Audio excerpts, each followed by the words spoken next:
Hi, welcome back. We're continuing to look at more about hypothesis tests. And in this video, we are going to be thinking about p-values. So we've talked about p-values before, but I want to look at here how p-values can be considered a conditional probability. So p-values can be thought of as a conditional probability.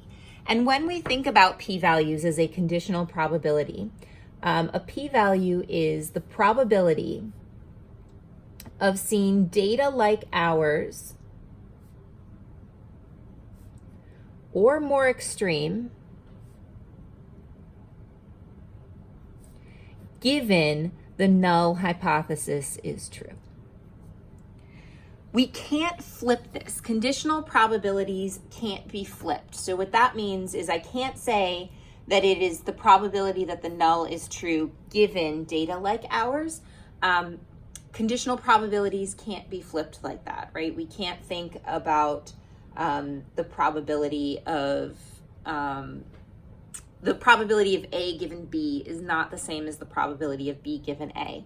So we need to keep this in mind. It becomes really tempting to flip this and to talk about it being the probability that the null is true, but it is not. It's just how likely is it that we would get something like what we see given that this was true? So keeping that in mind, we want to think about what does that mean for a small p-value? How can we interpret or think about a small p-value? So a small p-value means that that our data or more extreme is unlikely if the null is true.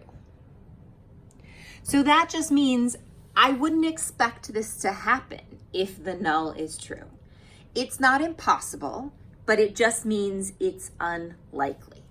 What a small p-value provides is evidence. A small p-value provides evidence that the null is not true.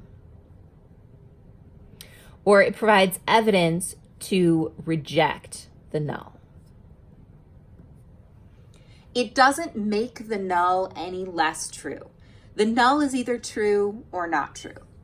The true proportion or the assumed proportion is either correct or not correct.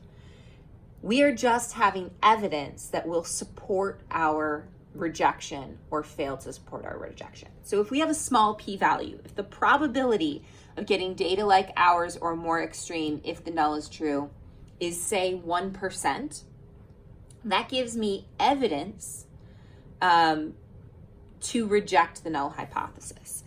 The smaller my p-value, the stronger the evidence and the better I feel about rejecting the null. It does not make the null any less true. You can think about it in terms of a defendant. A defendant is guilty or not guilty. The more evidence you have to show their guilt or to convince someone of their guilt, that doesn't make them more guilty. It just makes you more comfortable finding them guilty. So if we have a large p-value, that means that our data